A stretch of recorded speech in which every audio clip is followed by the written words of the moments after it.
Bonjour et bienvenue dans Voix d'entrepreneurs du droit by Fed Legal. Dans ce podcast, nous recevons des acteurs du monde du droit. Leur point commun ? Une vision entrepreneuriale de leur métier. Des parcours toujours inspirants et empreints de sincérité et d'optimisme. Bonne écoute ! Bonjour et bienvenue à tous dans ce nouvel épisode de Voix d'entrepreneurs du droit, le podcast de Fed Legal.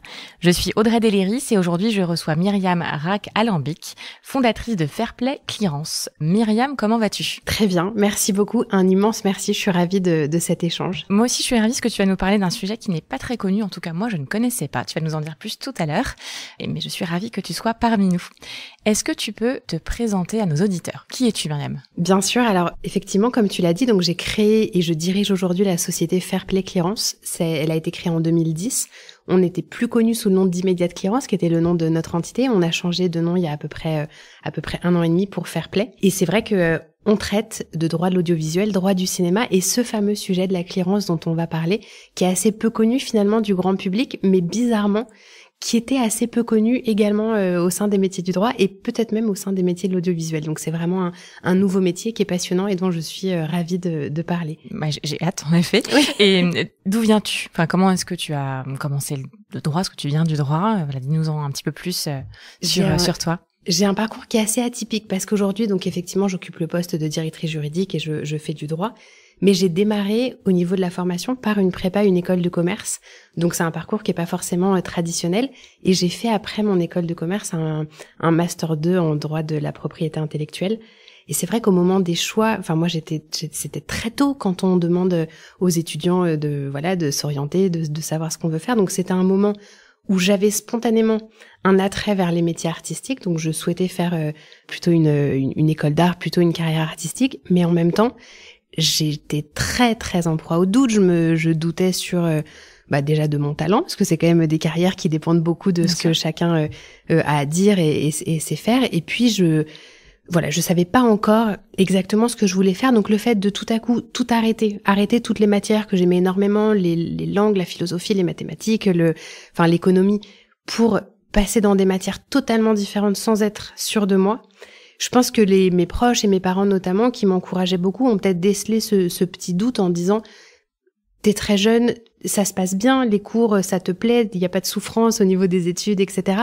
Pourquoi est-ce que tu choisis pas dans un premier temps de faire quelque chose d'assez large qui finalement te permettra de pouvoir choisir tranquillement un peu plus tard ?» Et c'est vrai qu'il y avait des métiers que je voyais de loin qui m'intéressaient. Il y avait le management culturel, il y avait effectivement le métier de commissaire-priseur, par exemple, que je voyais un peu se dessiner dans certaines formations.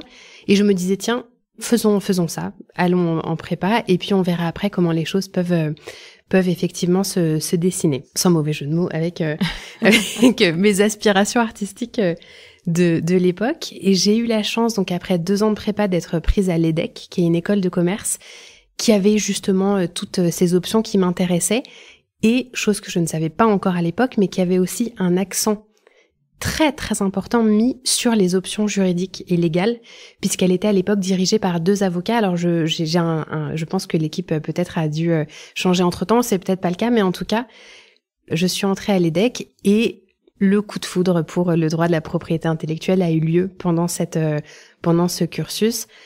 Ça se passait très bien, mais les autres matières, même si c'était intéressant, c'était clairement pas moi. Il y avait pas de coup de cœur. Bon, déjà, j'ai eu une certitude, c'est que les métiers du chiffre, de la finance, du risque, C'était pas ton truc. Ce n'était pas mon truc. On ne s'est pas compris. On ne s'est pas compris. C'est déjà bien de savoir ce pourquoi on n'est pas fait. Donc, il y avait tout un pan de métiers. Non seulement qui ne m'intéressait pas, mais alors vraiment auquel je ne comprenais rien, et se sentir autant démuni face à des gens tellement passionnés, c'est aussi une expérience intéressante, mais qui a été radicale. Et toutes les autres matières, le marketing, la communication, les stratégies entrepreneuriales, etc., c'était intéressant, mais clairement c'était pas moi. Et il y a eu ce cours absolument extraordinaire je le raconte un peu comme un coup de foudre, hein, ça fait très comédie hollywoodienne, mais ça s'est un peu passé comme ça, où tout à coup on me parle de droit d'auteur, d'artistes, de cinéma, de musique, d'audiovisuel, de protection. Et je me retrouve à un mix, vraiment à un carrefour de tout ce que j'aime, qui est évoqué dans un seul et même cours, et le tout par un professeur vraiment qui est donc Cédric Manara, qui a toujours une activité d'enseignement importante, qui est également aujourd'hui chez Google et qui écrit énormément. Et alors vraiment la manière de dire les choses, de le présenter, tout était parfait, tout était fascinant, et j'ai été très rapidement me présenter et dire je crois que je viens de trouver ce que je veux faire, comment ça se passe, quelles sont les possibilités, et les choses ont vraiment démarré à ce moment-là. Cédric Manara, donc, qui a été par la suite mon directeur de mémoire, parce que j'ai fait un mémoire sur un thème à la fois légal et audiovisuel au sein de l'EDEC. Il m'a conseillé sur des stages, il m'a montré des offres qui étaient adressées à des étudiants d'école de commerce et qui étaient des offres juridiques. Et puis surtout, il m'a accompagnée dans la suite du cursus pour choisir mon option. Donc j'ai fait au sein de l'EDEC une majeure ingénierie juridique et fiscale. D'accord. Toutes les options possibles et imaginables. Il y avait droit de l'audiovisuel, composition musicale, cinéma. T'as tout pris. J'ai tout pris. Okay. Vous me mettez tout ce qui concerne le droit. Et puis il m'a aussi énormément accompagnée dans le choix du master 2 qui a suivi, puisqu'il y avait quand même master 2 ou non. Et puis le fait, de me conseiller sur la suite, sur les choix de stage.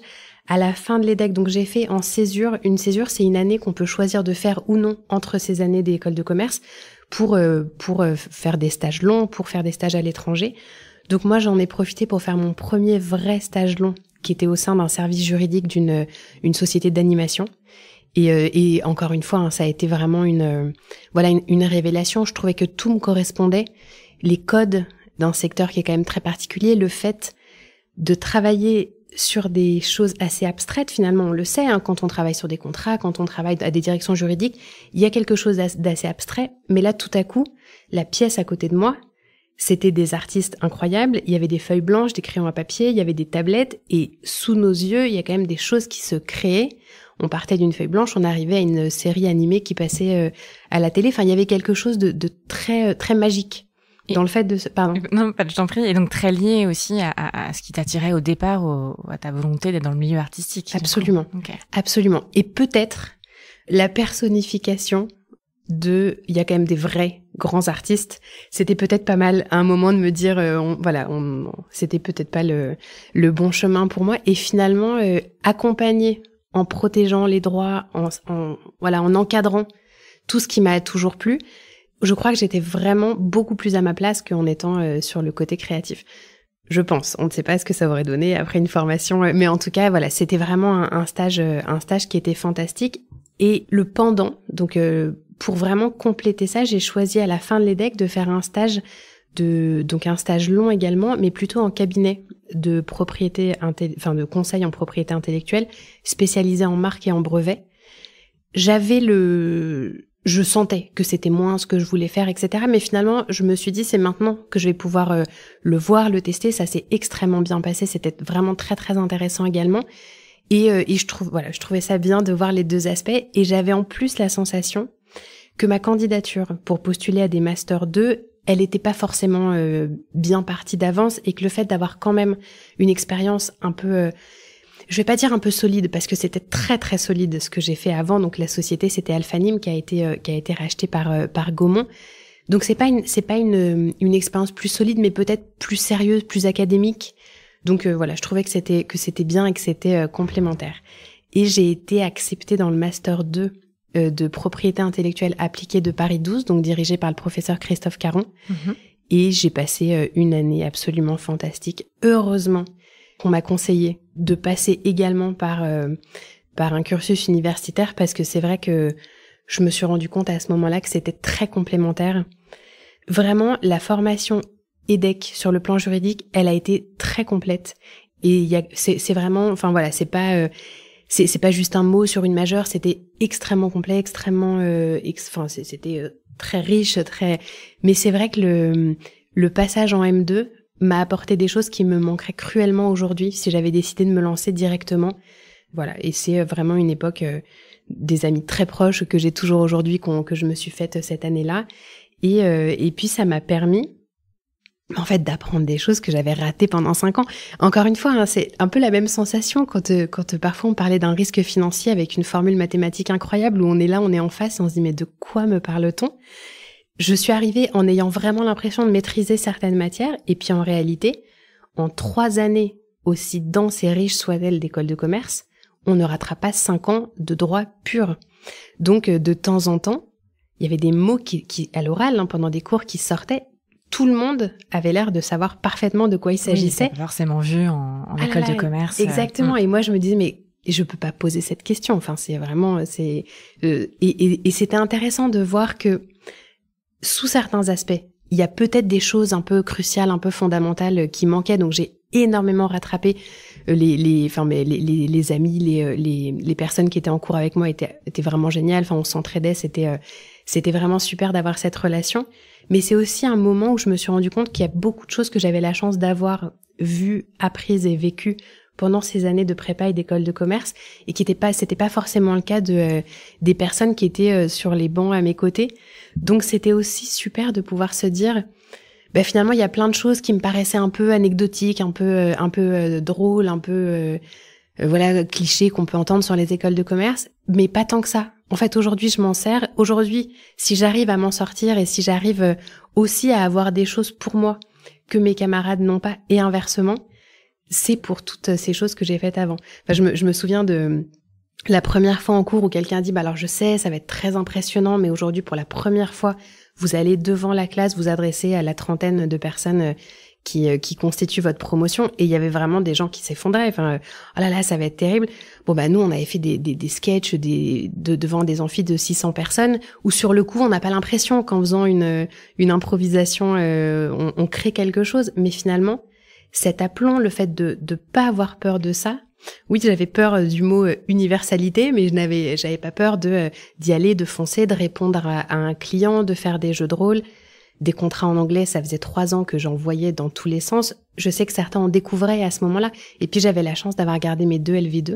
D'accord. Ce qui finalement, je me suis rendu compte aussi à ce moment-là que c'était un luxe d'avoir pu continuer d'autres langues aussi. D'autres langues. Donc c'était pas, je me sentais toute petite à côté des autres. Là, quand je dis ça, j'ai l'impression que j'arrive en disant c'est super, j'avais fait plein de choses. Non, c'était plus rassurant de me dire j'ai pas tout de suite pris la voie dans laquelle je suis. Mais le chemin que j'ai pris n'a pas du tout servi à rien. J'ai des choses pour moi que j'aurais pas eu dans le cas contraire. Mais je me sentais quand même toute petite, j'avais beaucoup de choses à apprendre. Et justement, donc j'ai vraiment hâte que tu expliques ce que c'est la clearance, mais on va quand même justement aller approfondir comment tu es arrivée à ce sujet que tu ne connaissais pas, du coup, ou que tu as découvert. Comment justement tu as découvert cette matière-là pour devenir cofondatrice d'une société dédiée à ça, justement. Qui est spécialisée. Oui. Mon tout dernier stage, donc là, ça commençait à faire beaucoup de stages que j'enchaînais. Comme j'étais repartie pour mon Master 2, mon tout dernier stage était à faire. Et ça a été vraiment le stage le plus déterminant. J'ai été donc stagiaire dans le service juridique d'une boîte de production, une société de production de cinéma qui s'appelle Légende. Donc qui produit des films vraiment, qui a un line-up, c'est un terme anglo-saxon qu'on utilise, qui est vraiment fantastique. Et à l'époque, il venait notamment de sortir La Môme, donc qui était aux Oscars, qui a eu la vie, le succès commercial et artistique qu'on lui connaît. Et j'ai passé 6 mois au sein de ce service juridique. Et alors pour le coup, c'est pendant ces 6 mois que j'ai découvert la clearance, puisque c'était une des attributions du service juridique. Il y avait pas, c'était pas la seule. Dans une boîte de production, on gère aussi les contrats de coproduction, la chaîne de droit, tous les contrats de réalisateurs, techniciens, le financement, les répartitions des recettes, il y a énormément de choses, et puis toute la partie corporate, bien sûr, les statuts, etc.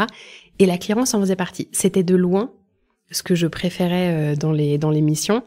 Et pour le coup, pendant ce stage, donc il s'est transformé, j'étais embauchée chez Légende à la suite de ce stage en CDD. La question ne se posait plus, je découvrais le monde du cinéma, je découvrais le droit du cinéma et de l'audiovisuel, et c'était une certitude, c'était que j'allais continuer. Alors une certitude, avec le recul, je dis une certitude. Il y avait rien de moins sûr, de plus compliqué. En tout cas, t'avais envie. J'avais envie, exactement. Okay. T'as parlé de clearance, là, je pense que les auditeurs trépignent d'impatience à savoir, mais qu'est-ce que c'est? Exactement. Donc je pense que Myriam, s'il te plaît. C'est le moment la clearance. C'est le moment d'en parler. Explique-nous. Alors, c'est vrai que ce terme anglo-saxon, j'ai longtemps cherché une traduction pour nous l'adapter. Pour l'instant, le mieux que j'ai trouvé, c'est de le prononcer avec un accent bien français, donc la clearance. D'accord. Et qui est un métier, en fait, c'est l'obtention des droits de tous les éléments qu'on voit, qu'on entend, qu'on évoque dans les films, les séries et les œuvres audiovisuelles. Et ça, depuis le développement, le script, jusqu'au tournage, la sortie et l'exploitation. Ça veut dire très concrètement que quand on est dans une séquence, dans un film ou dans une série, il y a énormément d'éléments protégés. Il y a des tableaux au mur, il y a des livres, il y a des mangas, il y a des journaux, il y a des disques, il y a du mobilier design, il y a des bâtiments à l'extérieur, il y a des costumes, enfin il y a énormément de choses protégées par le droit d'auteur, par le droit des marques. Il y a aussi des données personnelles, il y a des noms des personnages, il y a des numéros de téléphone, il y a des cartes de visite qu'on voit en gros plan. Et tous les éléments qui sont visibles ou évoqués doivent faire l'objet, alors pas forcément d'une demande d'autorisation, mais d'un questionnement. Est-ce qu'on a le droit de faire une vanne sur Emmanuel Macron dans un film ? Même ça, du coup, ça doit être questionné. À quel moment on est dans l'injure, dans la diffamation ? Est-ce qu'un nom qui est attribué à un personnage très négatif qui peut potentiellement porter préjudice à une personne qui porte ce nom ? Bon, toutes ces questions se posent et c'est vraiment le cœur du métier, c'est vraiment le droit d'auteur et le droit des marques qui est visible. Il y a beaucoup de choses qu'on peut dire, faire ou montrer dans un film ou une série. On est en dehors de la vie des affaires, donc on a le droit de prendre un petit déjeuner, on a le droit de montrer la vie telle qu'elle est. Mais il y a aussi énormément de choses qu'on peut pas faire et qui constituent des contrefaçons. Donc c'est vraiment ça la clé, c'est l'obtention de tous les droits. Et l'idée, c'est surtout de ne pas modifier d'un iota, idéalement, ce que le chef décorateur, ce que le réalisateur a en tête pour son projet. Je parle de films et séries parce que c'est principalement le périmètre qu'on a, mais on travaille aussi beaucoup sur des clips de musique, sur des publicités, parce que pareil, il y a une publicité pour une marque de parfum, on va voir une égérie qui s'assoit dans un canapé. Ce canapé, il y a un designer, il y a des droits, il y a des marques, des éditeurs, donc voilà, ce qu'est la clearance. Et alors concrètement, là tu nous parles de production déjà réalisée. À quel moment, tu vas après me dire aussi ton équipe, est-ce que vous faites, comment t'as créé ça, mais là pour être vraiment dans le concret, à quel moment toi tu interviens justement, est-ce que on s'est déjà rencontré avec Myriam, donc tu m'as expliqué qu'il y avait, voilà, donc je sais déjà la réponse, mais c'est à quel moment, à quel moment, voilà, t'interviens justement pour vérifier tout ça? Alors, idéalement, c'est très en amont, parce que comme tu dis, quand le projet est déjà créé, évidemment, on peut encore obtenir plein de choses, mais ça peut être trop tard, et surtout, on a une pression en termes de négociation sur les épaules qui est très différente. Quand un chef décorateur ou qu'un décorateur dit « j'adorerais avoir ce poster dans la chambre de cet adolescent parce que ça en dit tellement long sur son personnage et sur qui il est », le fait d'aller demander, évidemment qu'on a un enjeu parce qu'on est professionnel et qu'on n'a pas envie de revenir et de dire « bon bah voilà, pour une question de droit ou d'argent, ça sera pas possible ». Mais la pression n'est pas la même que quand on te dit « le film est terminé, il va être présenté à Cannes, on ne peut plus effacer à l'image, les VFX ne sont plus… » VFX, donc les effets spéciaux. D'accord. Les VFX se sont terminés, le générique est shooté. Il y a beaucoup de termes anglo-saxons, mais bon, c'est le générique est terminé. Ben dans ce cas-là, évidemment, la négociation, elle est beaucoup plus inconfortable. Donc c'est vraiment le plus en amont possible. Et nous, traditionnellement, on commence à intervenir sur un projet dès qu'il y a un premier scénario qui est disponible. Donc on a vraiment un premier rapport au projet qui est écrit. Donc c'est aussi apprendre au début à se projeter et à se dire dans quel type de séquence il va y avoir des enjeux juridiques. Parfois, c'est vraiment nommément écrit. Donc, il y a beaucoup de choses qu'on va pouvoir surligner au stabilo parce que c'est écrit dans le script. Et puis, il y a des choses où on va savoir quand on a dans le scénario, elle rentre dans son appartement décoré avec goût. On a tout de suite une petite lampe qui s'allume, décorée avec goût. Il va y avoir des tas de choses pour nous. Voilà, okay. Il va y avoir, on sait qu'on aura des éléments. Donc on est d'abord sur le script. Il y a beaucoup d'échanges avec la production, avec les chefs de poste à ce stade-là. Et puis ensuite, quand on rentre dans la prépa, donc la prépa, ce sont les semaines préparatoires qui précèdent le tournage. D'accord. Donc en général, voilà, on a plusieurs semaines où toutes les équipes travaillent déjà pour construire les décors, pour valider beaucoup d'accessoires, etc. Et du premier jour de prépa au dernier jour de tournage, on va être vraiment non-stop, en lien constant avec les équipes parce que il y a des loueurs spécialisés dans le cinéma auprès de qui ils vont louer beaucoup de matériel, de mobilier. Donc ils vont nous envoyer les éléments pour être sûr qu'il n'y a pas de problème de droit. Ils peuvent aller dans une brocante et trouver des choses absolument incroyables et nous faire des demandes. Ça peut être aussi, voilà, j'ai une fête d'adolescents, j'ai énormément de costumes, de Batman, de Spider-Man. Voilà ce qu'ils font, ils boivent, ils font. Donc il y a toutes ces infos qui arrivent. Et puis ça peut être aussi, on est en extérieur, on est en train de tourner, le temps est en train de changer, donc on va changer l'angle de caméra. Tout à coup, je vois la maison de la radio dans le champ, donc ça peut être aussi des choses très très instantanées. Oui. Et puis tous les accessoires, enfin les livres, les magazines, beaucoup d'interfaces aussi. Dans les films et les séries contemporaines, on voit énormément de réseaux sociaux, d'interfaces. Donc ça peut être absolument tout. Et idéalement, il faut qu'on commence en amont. Mais enfin, ça reste une industrie qui vit, qui est très effervescente. Donc quand on a peut-être 150 personnes qui gravitent autour d'une caméra, on peut pas se dire on va tout régler 8 semaines avant quand la prépa démarre. Évidemment, il y a des imprévus, il y a des choses qu'on découvre.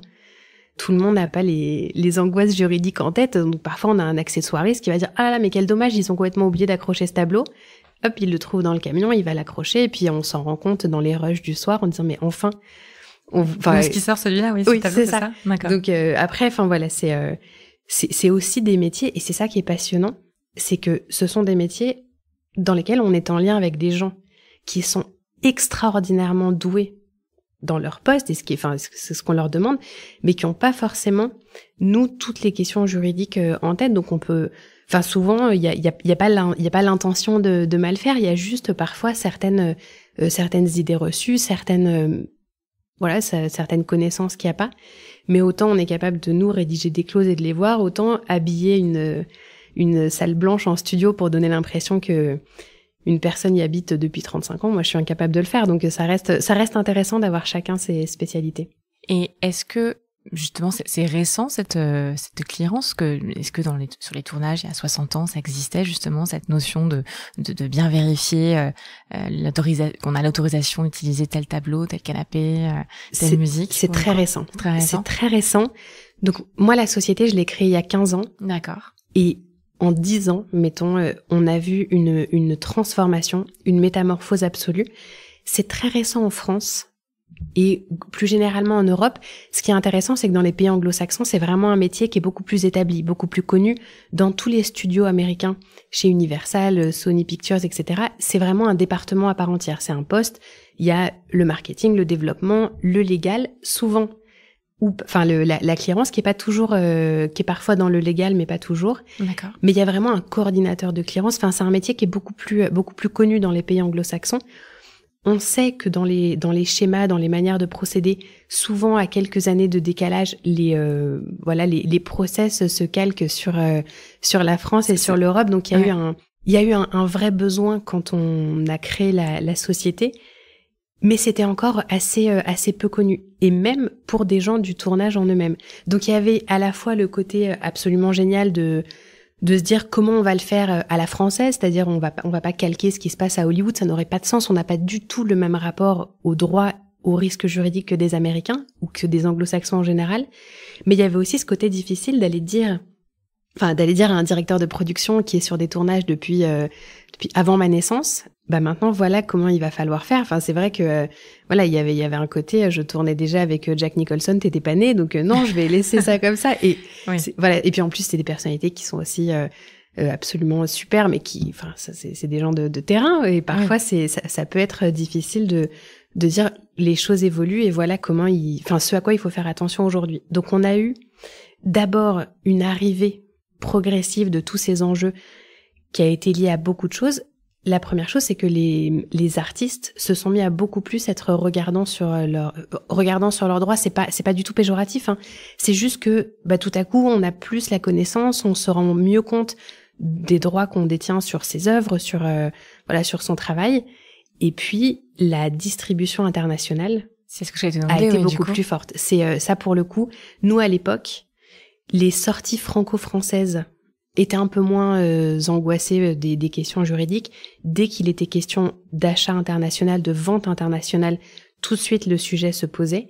Et avec l'arrivée et l'hégémonie aujourd'hui des plateformes et des exploitations internationales, bien évidemment, il y a des risques juridiques qu'il est plus possible de prendre. Parce que justement, j'ai une question. Là, tu expliquais l'exemple de ce décorateur qui trouve le tableau dans un camion, qui dit tiens, on a oublié ce tableau, c'est sympa, je vais l'accrocher. Tu le découvres, ton équipe, du coup, lors d'un rush le soir. Comment ça se passe si finalement c'était un tableau où vous n'avez pas le droit de l'utiliser? Qu'est-ce qui se passe? Et qu'on ne peut pas retourner la scène, évidemment. Oui, parce que c'est une scène évidemment clé avec complètement les héros du film. On n'a pas le choix, on peut pas couper ce tableau. Enfin, qu'est-ce qui se passe? La première étape, c'est de se dire, bon, il y a eu un couac, il y a eu un raté, on va obtenir les droits a posteriori. On va récupérer la situation. Si on a eu un montant qui était trop important, on va essayer évidemment de le négocier, d'expliquer. Si on a eu un refus qui est vraiment la configuration la plus compliquée, la première étape, c'est de se rappeler qu'on est des humains qui parlons, j'espère que en tout cas, parlant avec d'autres humains. Et le fait d'expliquer et de dire simplement, voilà ce qui s'est passé, voilà comment les choses se sont, voilà comment les choses se sont déroulées. Est-ce qu'on peut en discuter? Est-ce qu'on peut vous montrer la séquence? Parce que de temps en temps, il faut savoir que on parle d'un tableau, d'une œuvre qui paraît énorme quand la personne de l'équipe vous dit on en a absolument besoin, ça raconte quelque chose sur un personnage, sur la séquence. Mais il faut se rendre compte que quand même les séquences sont très très focalisées sur les personnages, sur les émotions, sur les visages. On n'a pas toujours un plan fixe de 4 secondes sur un élément. Et ça, l'artiste ou les ayants droit ont parfois l'impression quand on leur demande que l'utilisation va être beaucoup plus importante que ce qui va en être réellement quand la séquence n'est pas coupée. Parce qu'il faut quand même avoir le moral bien accroché. Il y a beaucoup d'éléments qu'on a obtenus qui effectivement ne se verront jamais avec un plan. Donc souvent le fait de dire voilà les rushs qu'on a tournés, ça peut aussi donner une idée beaucoup plus réelle à la personne avec qui on était en lien, de la manière dont c'est visible. Donc on va d'abord essayer de rattraper les choses, d'expliquer ce qui s'est passé. Quand vraiment le refus ou le montant des droits est pas du tout envisageable, il y a beaucoup d'étapes qui vont nous permettre de pouvoir retirer, effacer, même si c'est vraiment à chaque fois la mort dans l'âme et un crève-cœur, c'est terrible. Donc ça peut être parfois en recadrant un petit peu l'image, parfois parce qu'il y a énormément de prises qui sont super et le montage va se dire à choisir, on va en prendre une sur laquelle l'élément n'est pas visible. Et puis ensuite, en post-production, donc c'est toutes les étapes techniques qui arrivent après le tournage, on va pouvoir, de manière assez magique, faire disparaître des choses. On est dans une chambre assez sombre. En fait, à l'étalonnage, en ajoutant un tout petit peu d'ombre en plus dans un coin de la chambre, on va pouvoir avoir un tableau qui disparaît dans l'ombre entièrement.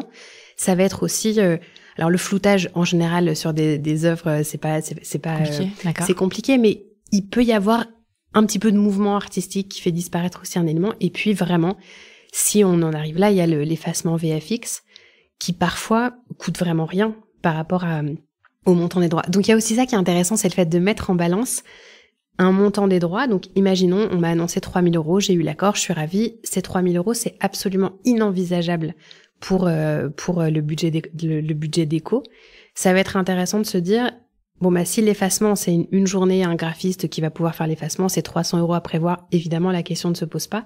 Maintenant, s'il y a beaucoup de personnages qui passent devant ce tableau, par exemple, les cheveux, c'est très compliqué à détourer pour la post-production et que le devis est à 2500 €, il va peut-être y avoir un côté, en avant, payons les droits. Mais c'est vrai que il reste beaucoup de portes qui sont entrouvertes. C'est vraiment intéressant ce que tu dis, parce que déjà, je pense que beaucoup de gens ne connaissent pas ce métier de la clearance, et notamment qu'il y a des juristes spécialisés, en tout cas vraiment spécifiquement sur ce genre de sujet, et aussi que ça me fait vraiment penser à ce que disent beaucoup de juristes dans des entreprises plus classiques, c'est-à-dire un juriste d'un service juridique dans un groupe du CAC 40, lui aussi il préfère quand on le questionne en amont pour vraiment avoir la main sur les sujets en amont. Et évidemment, je pense que ça parlera à beaucoup de juristes qui nous écoutent, ils sont aussi parfois appelés en pompier, ou juste le mal entre guillemets, ou la chose déjà faite pour le coup, et il faut trouver une solution quoi qu'il advienne. Et ça, même dans le domaine artistique et même dans ton domaine, toi Myriam, c'est le cas en fait. Absolument. Donc ça s'apparente vraiment en fait à un travail de juriste dans une société classique, mais adapté. C'est tout à fait ça. Et le fait de justement de pouvoir être force de proposition et de faire partie de la réflexion sur, par exemple, les idées de remplacement, c'est extrêmement valorisant. Et puis ça permet de sortir vraiment de son rôle juridique pur. Et on a énormément de cas pour lesquels, on nous demande. Alors, ça donne l'impression qu'il y a beaucoup de refus. On a quand même un taux d'accord et d'autorisation qui est extrêmement élevé, mais sur les éléments qui tiennent à cœur des équipes et sur lesquels on a des refus, on a aussi la possibilité de dire ce vinyle, évidemment, on comprend tout à fait ce qu'il racontait et l'importance qu'il avait, cette pochette de vinyle. Il se trouve que l'année dernière, sur un projet, on a eu des demandes qui nous ont fait contacter une photographe qui est absolument génialissime, qui avait donné des droits qui avait autorisé ses droits, qui était très ouverte, qui a fait beaucoup de pochettes d'albums de cette même époque, du même style musical, du même genre de groupe. Est-ce que ça vaut le coup qu'on vous envoie des propositions de visuels qu'elle a pu faire, sur lesquels elle a pu travailler? Ça veut pas dire que c'est autorisé clé en main. Ça veut juste dire que l'horloge tourne, que le tournage approche, que toutes les validations, quelqu'un de la décoration fait une proposition au chef déco qui va le valider, qui va le montrer au réalisateur. Enfin, il y a tout un process. Si on montre des choses qui d'emblée sont plus compliquées que d'autres à avoir, c'est beaucoup de temps perdu pour tout le monde. Donc le fait de dire il n'y a pas de confirmation, mais on sait que sur ces propositions, il y a plus de chances que ça fonctionne, ça marche aussi très bien. Et je trouve, en tout cas avec mes amis, collègues, juristes avec qui je parle beaucoup, c'est très similaire dans tous les secteurs. C'est-à-dire qu'il y a vraiment cette envie de pas juste dire on peut pas, ou voilà ce que dit le droit. C'est vraiment le fait de faire partie de la stratégie, enfin la direction juridique, c'est vraiment une stratégie à part entière au niveau de l'évaluation du risque, de la prise de risque, au niveau de qu'est-ce qu'on peut faire pour le faire quand même, mais le faire plus intelligemment. Encore une fois, sans jugement de valeur, mais le faire en tout cas légalement intelligemment. C'est-à-dire si on fait ça, tout le monde va comprendre de quoi on parle, mais légalement, on est inattaquable. Donc il y a aussi cet aspect qui est intéressant. Alors c'est pas toujours de notre ressort, il y a beaucoup de cabinets d'avocats avec lesquels on travaille, parce que l'exercice du droit étant très réglementé, on fait vraiment attention à ce que chacun soit bien à sa place. Mais ces points, je les retrouve vraiment au sein des directions juridiques qui sont dans des secteurs peut-être plus traditionnels ou. Ok. Et ce que tu dis aussi, c'est que en fait c'est d'autant plus important que là, on est sur une distribution des films à beaucoup plus grande échelle aujourd'hui qu'il y a quelques dizaines d'années, forcément. Et donc, ces questions de droit peuvent avoir une vraie implication sur la distribution du film par la suite. C'est-à-dire que si on oublie quelque chose d'extrêmement important, de vérifier qu'on a les droits pour tel ou tel objet, ça peut avoir des incidences sur la distribution du film après. Absolument. Alors pour que ça ait une incidence sur la distribution, il faut qu'on soit vraiment sur des éléments qui sont, il faut que ce soit central, il faut que ce soit des éléments importants. Mais comme toute utilisation non autorisée, c'est constitutif d'une contrefaçon, on est quand même sur une qualification juridique qui est importante et qui peut être une entrave effectivement à la distribution. C'est drôle parce que quand on a commencé, quand on a démarré en tout cas l'activité, j'avais parfois le discours, et que je comprends totalement et que je respecte, de certains producteurs qui avaient un peu un rapport en fait j'ai pas peur du procès. Quelqu'un veut m'attaquer parce que j'utilise, mais je les attends. Ça fera de la pub, il y avait quelque chose d'un peu non, là c'est accessoire, j'irai pas obtenir les droits de ça parce que je n'ai pas à le faire. Et il y avait des certitudes beaucoup plus faciles à tenir entre guillemets. Il y avait un côté très bien, si il y a une revendication, on en parlera en direct avec l'auteur. Aujourd'hui, c'est plus tant ce risque juridique direct qu'on souhaite éviter quand on fait appel à une société comme la nôtre, c'est plus, je veux pas qu'à un moment donné, mon film, mon œuvre, ma série puisse avoir une vie commerciale ou artistique entravée à cause d'un problème aussi anodin artistiquement qu'un problème de droit. Et c'est vrai que ne pas avoir un contrat pour un tableau qui nous semble, qui semblait pas forcément important aux yeux d'un producteur, c'est une chose. Mais avoir un distributeur international qui vous dit « Est-ce que vous avez bien ce contrat ?» « Non, je ne l'ai pas. » Alors nous, ça va bloquer. Ou alors on va l'exclure de l'assurance du film. D'accord. Ce qui, économiquement, commercialement, est très, très, très compliqué à assumer en termes de risque. Là, tout à coup, ça constitue une épée de Damoclès juridique qui pèse sur les épaules des producteurs de manière beaucoup plus importante. On essaye malgré tout de ne pas rentrer dans cette psychose de tout clearer, parce qu'il faut pas oublier qu'en droit, on a toujours deux droits antagonistes qui s'affrontent, et on a quand même, face à nous, la liberté d'expression. Et l'idée, c'est pas de gommer tout le message. Il y a quand même des messages très engagés, très artistiques. Il y a des choses qu'on souhaite montrer, qu'on souhaite dire, et l'idée, c'est pas du tout de gommer ça. C'est juste de faire les choses intelligemment pour protéger au mieux l'œuvre audiovisuelle. Mais c'est vrai qu'on a certaines dérives, peut-être. Le mot est un peu fort, mais on a une façon de peut-être un peu trop faire qui peut venir d'outre-Atlantique et qui peut parfois caractériser certaines entités. Et on essaye aussi de pas trop se laisser gagner par le côté vous savez quoi, on va tout enlever ou on va absolument tout clearer, comme ça on sera tranquille, parce que ça on se rend compte que ça constitue aujourd'hui une vraie souffrance sur les tournages. Et quand on en parle, souvent moi il y a des gens à bout qui nous disent mais en fait j'en peux plus, moi j'ai envie de continuer à faire mon métier comme avant, c'est-à-dire que j'ai envie juste de me dire cette chaise elle est fantastique, c'est cette chaise que je veux dans ce salon et ne pas commencer à m'angoisser avec les histoires de droit. Donc c'est un petit peu c'est un peu délicat de trouver le bon équilibre, de je sais, alors c'est une expression qui est géniale mais qui est abominable que quelqu'un m'a dite mais qui montre un peu cette souffrance, c'est je sais plus bien si vous êtes le virus ou le vaccin, et en fait de dire on est aucun des deux, on est juste l'équipe qui va prendre sur ses épaules tout ce qui pèse sur les vôtres et on va s'occuper de tout pour le faire le plus rapidement, le plus de la manière la plus transparente possible. OK.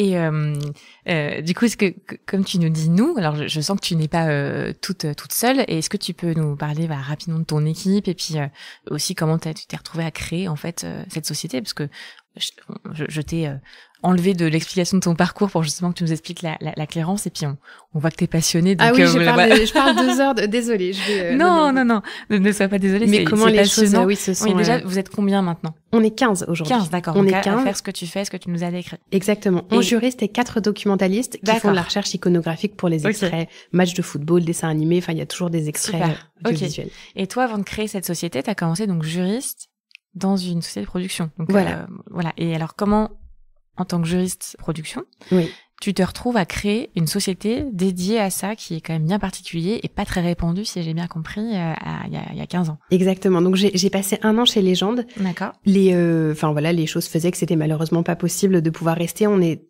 tous restés en excellents termes et j'ai eu une autre expérience professionnelle entre-temps qui a conforté le fait que vraiment le cinéma me manquait beaucoup. Tout était très intéressant, mais j'avais parlé à mon ancien maître de stage, puis N+1, ça se dit comme ça, de l'époque, du fait que je voulais vraiment revenir dans le cinéma. Il m'a dit écoute, c'est incroyable, je viens de parler à quelqu'un qui s'appelle Abraham Goldblatt, dont tu te souviens peut-être, et effectivement c'est un personnage qu'on n'oublie pas. Donc chez Légende, je me souviens très très bien qu'il était très souvent dans les locaux.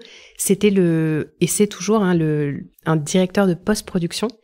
Il s'occupait notamment, et il s'occupe toujours, de tous les films Légende et de énormément de films et séries. Et il m'a dit, c'est drôle parce qu'on a eu cette discussion il y a quelques jours, et il me dit, lui, avec ses yeux de directeur de post-production, comment c'est possible que quand on arrive à mon stade, à mon niveau, donc tout le monde a bien dépassé ses budgets, tout le monde a bien dépensé, et moi, dans mon budget, pourquoi j'ai des lignes d'effacement sur tous les projets? Pourquoi est-ce que je dois effacer des tableaux? Pourquoi est-ce que je dois faire revenir les comédiens pour réenregistrer des phrases parce qu'on a cité le nom d'un personnage? Est-ce qu'il n'y a pas une façon de le faire avant? Et il s'est remémoré un projet, donc à l'époque où j'étais chez Légende, qu'on avait fait en coproduction, je pense. Je ne crois pas me tromper, mais en tout cas qu'on avait fait avec la Fox, donc des Américains, et où il se rappelle qu'il y avait une équipe dédiée qui s'était occupée de tout ça en amont. Et c'est parti en fait d'un constat très technique de quelqu'un qui n'avait, parce que maintenant je lui parle autant que je vous parle, qui n'avait aucune connaissance juridique, mais qui a dit « il manque un métier, c'est pas possible que moi, je récupère ça en post-production ». Et du coup, Alexandre lui a dit « parlez-vous, il y a peut-être quelque chose à faire ». Donc l'idée vient d'Abraham, qui est aujourd'hui qui est toujours gérant de la société, qui est mon associé avec qui on l'a créé. Et il m'a dit « je ne sais pas si c'est une bonne idée, mais je crois... » Avec mon expérience, ça faisait 15 ans, lui, qu'il était déjà vraiment en plein dans le secteur. Il m'a dit, je crois qu'il manque un métier. Peut-être qu'on va se planter, mais essayons de créer quelque chose. Et au début, j'ai été sur des tournages, j'ai posé des questions à chaque... Un audit, entre guillemets. Un audit, voilà. Exactement. Une feuille blanche, un bic bleu et comment on va créer les choses. Donc c'est vraiment lui qui m'a dit, je vais créer une société.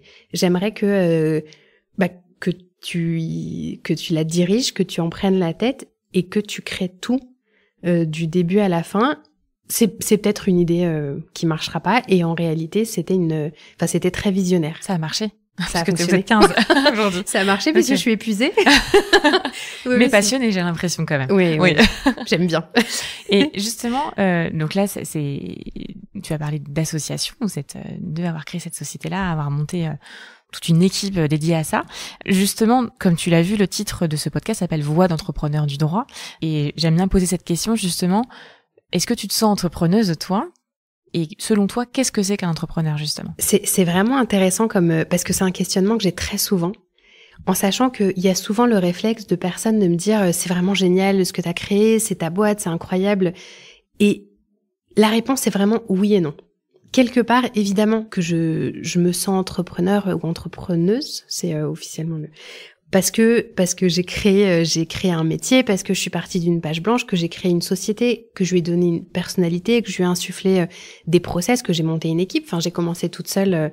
J'ai pu dire assez tard finalement, et aujourd'hui on est toute une équipe, donc c'est sûr. Pendant combien de temps t'étais toute seule à faire ça, justement? J'ai dû être toute seule pendant 3 ou 4 ans. D'accord.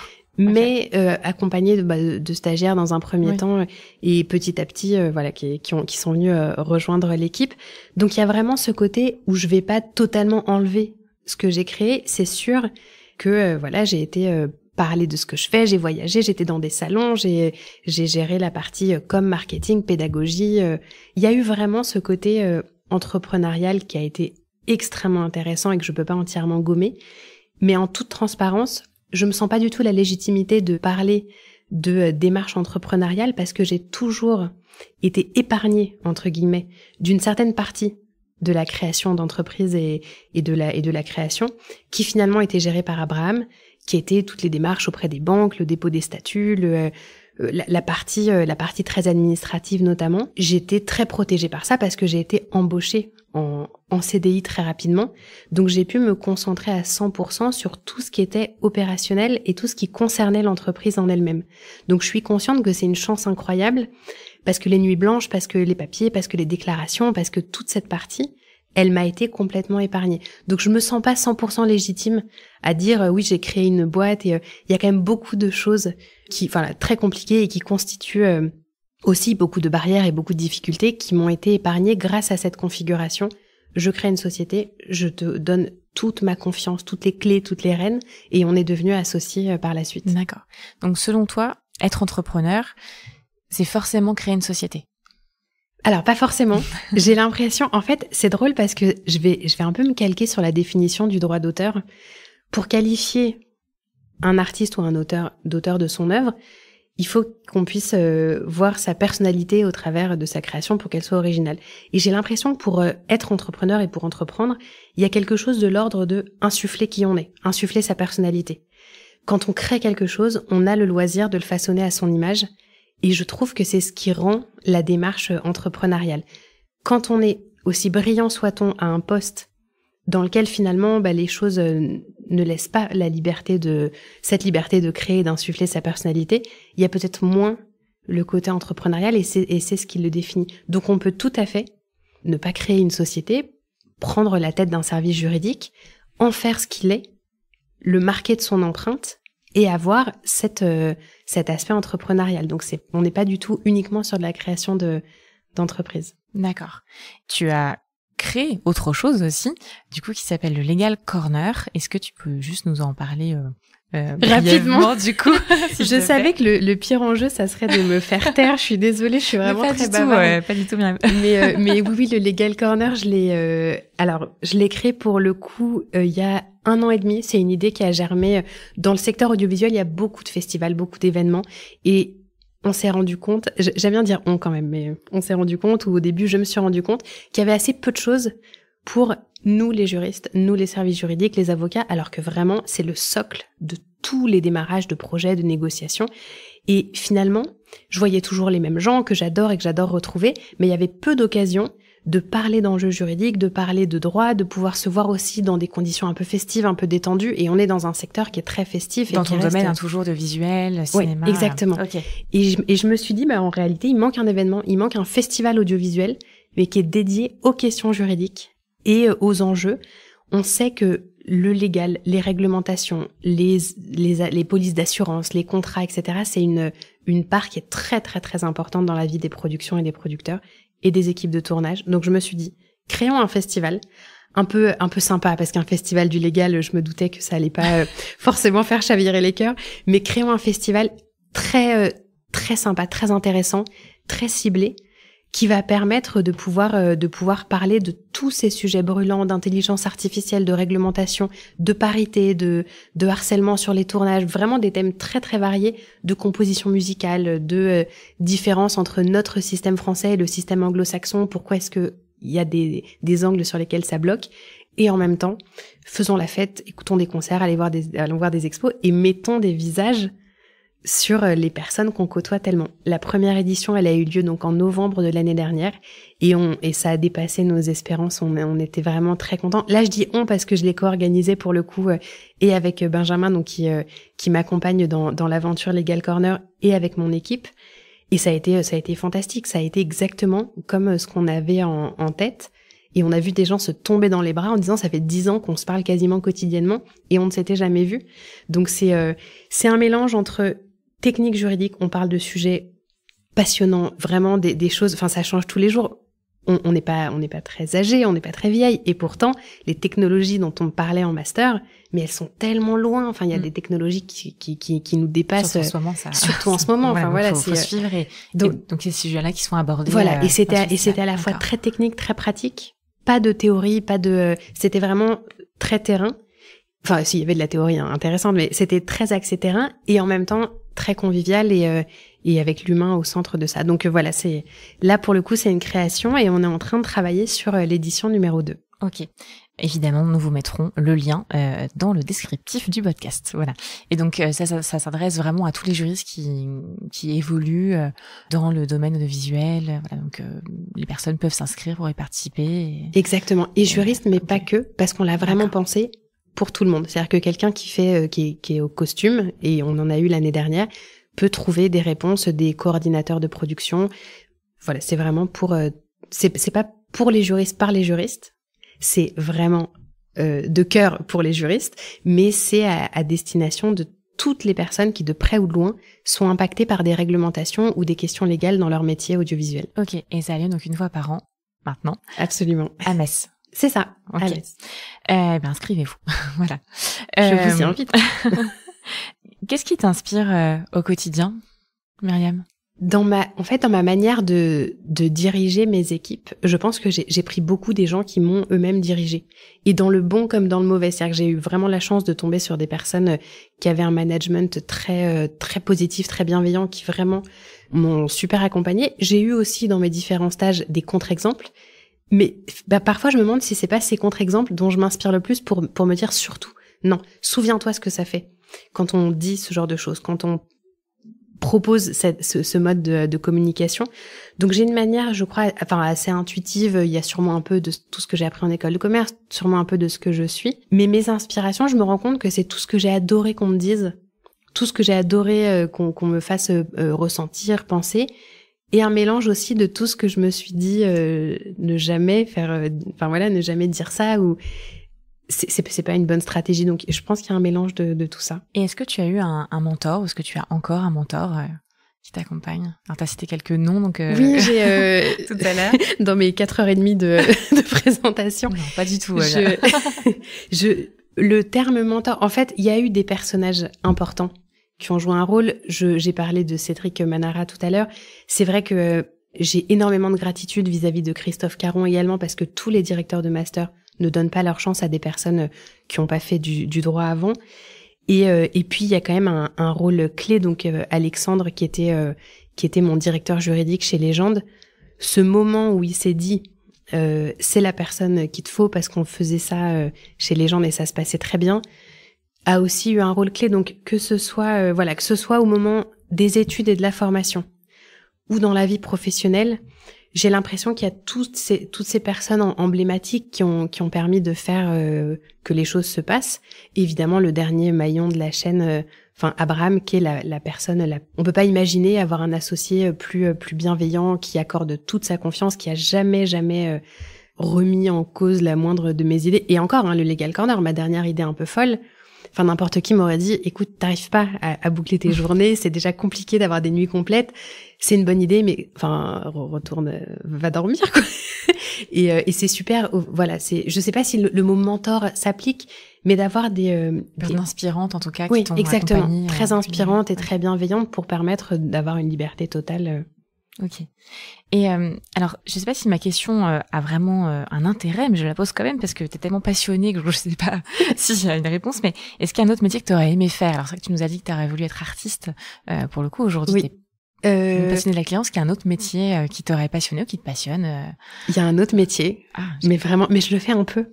Je suis folle de papeterie. Les cahiers, donc évidemment, je me charge des fournitures au bureau. On a une petite armoire et c'est un peu fou, mais c'est vrai que la rentrée, ça a toujours été la folie pour moi d'avoir des nouveaux stylos, des nouveaux cahiers, une petite trousse, hein. Et avec le temps, je me rends compte que j'ai gardé ce truc. C'est-à-dire que je peux pas ne pas acheter un milliard de cahiers, de petites trousses tout le temps. Et quelqu'un un jour m'a fait la réflexion, mais en fait, c'est papeterie que t'aurais dû être. Et je me suis rendu compte que j'avais créé une petite papeterie au bureau, en fait, que j'avais vraiment dès qu'il y a un tube de colle. Donc je pense que c'est un peu mon truc. Et quelque part, je m'imagine bien, si j'avais pas fait ça, avoir ma petite boutique toute mignonne. De papeterie avec des beaux cahiers, des beaux stylos et des beaux carnets. J'ai l'impression que c'est un peu ma vocation cachée, mais j'ai un peu recréé cette petite papeterie dans l'enceinte de Fairplay. Bon, et tant mieux, du coup, pour le plaisir aussi de tes collaborateurs. Exactement. Voilà.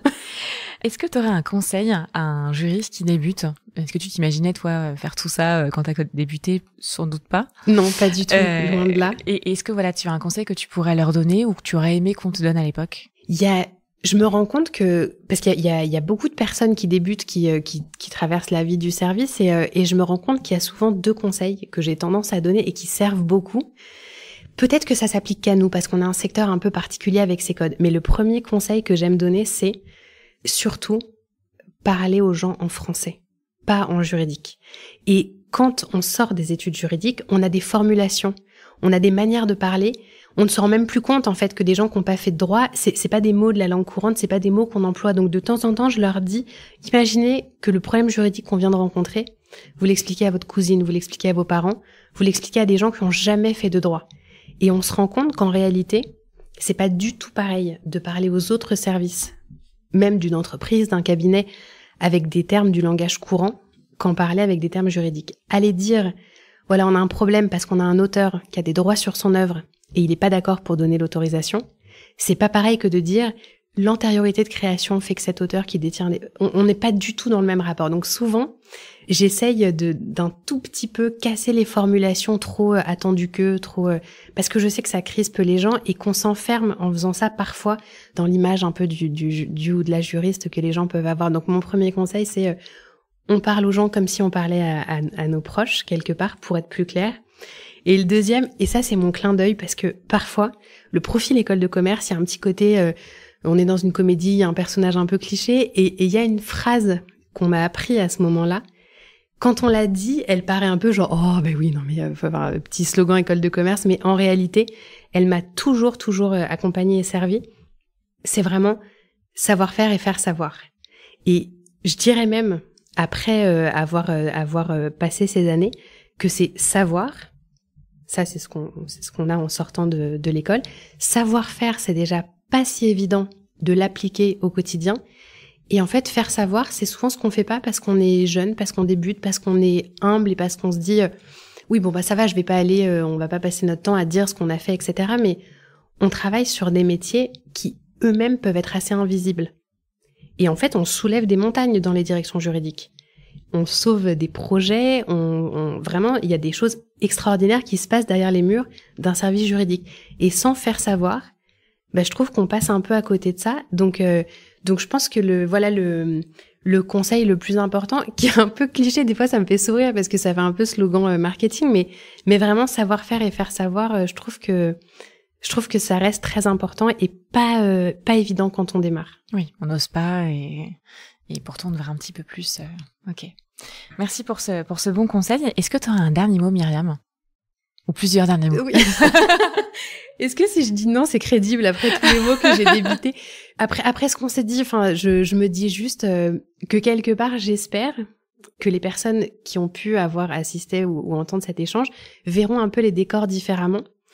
Parce que l'idée, c'est pas de se dire ah non mais au secours, je pourrais plus jamais regarder une série Netflix tranquille sans regarder ce qu'il y a autour. Mais en réalité, ça permet de voir. Et le travail extraordinaire des décors, souvent on le voit pas quand on est pris dans l'action.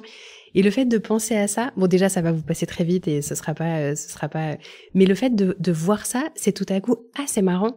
Il y a ce livre dans la bibliothèque. Ah bah oui, c'est drôle parce que le personnage, etc. Et je trouve que, donc voilà, peut-être que le dernier mot c'est regardez aussi tout ce qu'il y a autour parce qu'on a, voilà, il n'y a pas que les personnages, même s'ils sont fantastiques dans les œuvres audiovisuelles. Et je te confirme que c'est vrai que moi j'ai découvert la clairance grâce à toi, du coup il y a quelques semaines, grâce à ma collaboratrice Noémie qui nous a mis en relation. Et c'est vrai que tu m'avais dit tu verras, tu regarderas les films ou les séries d'un autre œil. Il est vrai que ça m'a quand même pas mal interrogée. Alors j'ai regardé, même tu m'as parlé, tu vois, de tout ce qui est les tons plus clairs, les ambiances, etc. Qu'on crée grâce à ça. Et j'ai remarqué grâce à toi justement ça en regardant les séries, mais j'avoue qu'assez rapidement, voilà, j'ai arrêté de regarder chaque détail pour le coup. Et donc rassurez-vous qui nous écoutez, vous n'allez pas non plus être. J'ai pas tout gâché. Non, en mode oulala, je regarde que le décor maintenant. Est-ce qu'ils ont eu les droits? Est-ce que c'est bien dans les règles? Donc rassurez-vous, ça passera au bout de quelques temps. Voilà, mais en tout cas c'était passionnant, Myriam. Merci beaucoup d'avoir pris le temps de nous expliquer tout ça. Merci à toi vraiment. Je suis sûre que tous ceux qui vont nous écouter et vont t'écouter surtout, voilà, ont découvert et vont approfondir un sujet qu'ils connaissaient peut-être, mais en tout cas c'est assez méconnu. Donc merci d'avoir pris le temps de le faire. C'était vraiment passionnant. Et merci pour ton enthousiasme. Toujours un plaisir, voilà, d'avoir des invités comme toi aussi enthousiastes. Donc merci beaucoup. Est-ce que ce premier podcast s'est bien passé? Est-ce que c'était ton premier? Oui, vraiment super, très très agréable et j'espère que tout ce que je voulais transmettre a été transmis. Et puis j'ai quand même raté mon défi de parler moins. C'était très bien, rassure-toi. Un grand merci en tout cas Myriam pour ton temps, tes explications, ton enthousiasme, et merci à tous de nous avoir écoutés. Et je vous dis à très bientôt dans un nouvel épisode de Voix d'entrepreneurs du droit. À bientôt. Merci pour votre écoute. Nous espérons que ce temps de partage vous a plu.